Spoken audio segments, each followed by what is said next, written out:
Grand Cru Altenberg. Donc Grand Cru Altenberg, terroir argilo-calcaréro-gréseux. Donc bon, on a là cette dalle de calcaire qu'on avait avant sur le Grasberg qui est au-dessus de la montagne, de la colline, et qui est descendue en partie sur les argiles qui sont juste en dessous. Et avec ça, on a un peu de grès des Vosges. Ça donne toujours ces côtés un peu minéral, un peu salé qu'on avait déjà. Altenberg, c'est le grand cru alsacien, voilà, de sol un peu plus lourd, qui met du temps quand même à avoir la maturité, mais qui est en même temps plein sud et chaleureux. C'est un terroir de complexité. C'est un terroir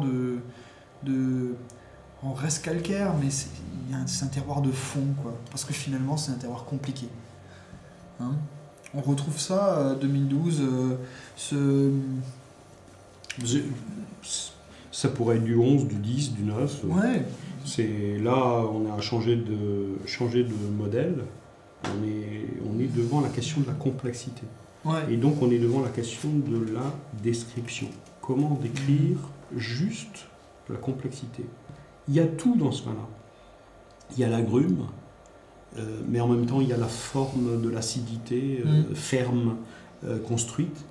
Il y a la salivation salée qui progresse, qui t'envahit, qui ne s'arrête pas, et ça continue d'envoyer. Je ne sais pas quand est-ce que ça va s'arrêter. En même temps, il y a une dimension baroque presque excessive, parce qu'il y a des couleurs partout, ça part dans tous les sens. Et en même temps, il y a de la légèreté, de l'évidence. C'est pas un vin où tu te grattes la tête finalement en disant mais attends comment ça se termine. C'est complètement limpide à la fin. Donc c'est un vin léger, c'est un vin délicat, avec beaucoup de grâce, avec de la féminité. Il y a à la fois la matière, l'attention, il y a tout.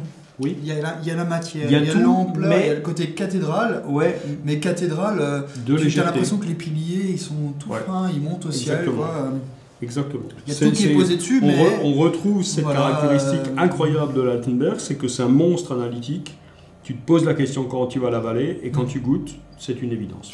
Lumineux, plein sud, il y a tout pour que ce soit chaleureux, et puis finalement c'est quand même des terres qui se réchauffent plus doucement, c'est quand même plus tardif.